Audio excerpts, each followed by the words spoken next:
سوال یہ ہے کہ آج کل جو سوشل میڈیا پہ رخوں پہ جو جانے کے ایک فنکشن ہے گھر میں، تو وہ لوگ کیا کر رہے ہیں کہ بھائی یہ رخے کی فوٹو بھیج دے رہے یا یہ دوست کو بھیجو، آپ اس کو بھیجو بول کے دعا دے رہے. تو یہ یہاں تک تھا دعوت. یہ تو دعوت میں جانا ٹھیک ہے یا نہیں، وہ دعوت میں نہیں جانا اپن یہ پوچھنا تھا. اور دوسری بات بولتے سو کیا ہے، آج کل یہ رمضان میں روزہ کھولنے کے تعلق سے اور اپنے طرح طرح کے آنے کے ٹک ٹاک بنا کے سوشل میڈیا پہ ڈال رہی ہے اپنے مسلمانوں کے لوگ.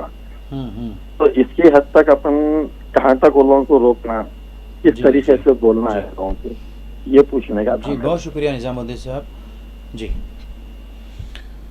دیکھیے، دعوتوں کو اگر واٹس ایپ کے ذریعے دیا جا رہا ہے تو اور زیادہ قبول کریے دل سے.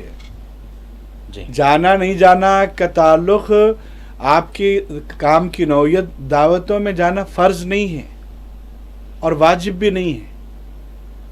دعوت میں جانا محبتوں میں اضافہ کا سبب ہے، دعوت قبول کرنا سنت ہے. لیکن آپ پر کوئی گہری ذمہ داریاں ہیں، کوئی ملازمت کی، آپ دعوت میں جائیں گے، آپ کی ملازمت چلی جاتی ہے، تو پھر آپ کے لیے بہتر یہ تھا کہ آپ نہ جاتے. تو دعوت میں جانا یہ معنی نہیں رکھتا، دعوت دینے والے کا طریقہ معنی نہیں رکھتا. اگر وہ گھر پہ آ کے دعوت دے تو کیا جانا واجب ہو جاتا ہے آپ پر؟ ایسا نہیں ہے میرے پیارے بھائی. دعوت دینے والا ضرور دعوت دے گا، دینے دیجیے اس کو دعوت. آپ طے کریے اپنی زندگی کی ضروریات اور آپ کے معاملات کیا ہیں اس اعتبار سے. اور اگر وہ دعوت آ کے نہیں دے رہا، ای میل کر کے دے رہا، واٹس ایپ کر کے دے رہا، تو اور بھی زیادہ رحمت سمجھیے. استعمال ہونے چاہیے یہ جدید ذرائع بامقصد کاموں کے لیے. آپ بھی وقت بچا لیے، وہ بھی وقت بچا لیے، بہت اچھا ہے.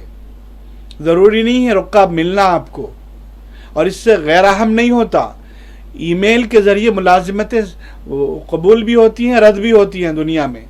تو ہم یہ سمجھے ہیں کہ وہ لا کے دینا یہ رسوم و رواج ہیں جو ہم نے بنائے ہوئے ہیں.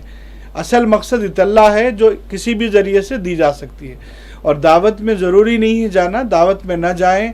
اگر آپ کا دعوت میں جانے کی وجہ سے آپ کے دینی معاملات میں کچھ خرابی آ رہی ہے تو آپ کے لیے نہیں جانا بہتر ہے.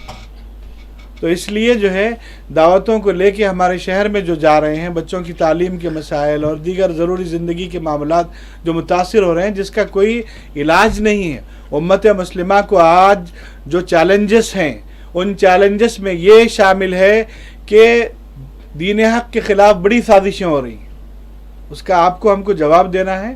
دعوتوں میں جانا ہے، ضرور جائیے، وہ طریقے کے مطابق اگر وہ دیتے ہیں جائیے، نہیں دیتے ہیں جائیے. اصل مسئلہ محبتوں کا ہے، کتنی محبت آپس میں ہے اس پر منحصر ہے.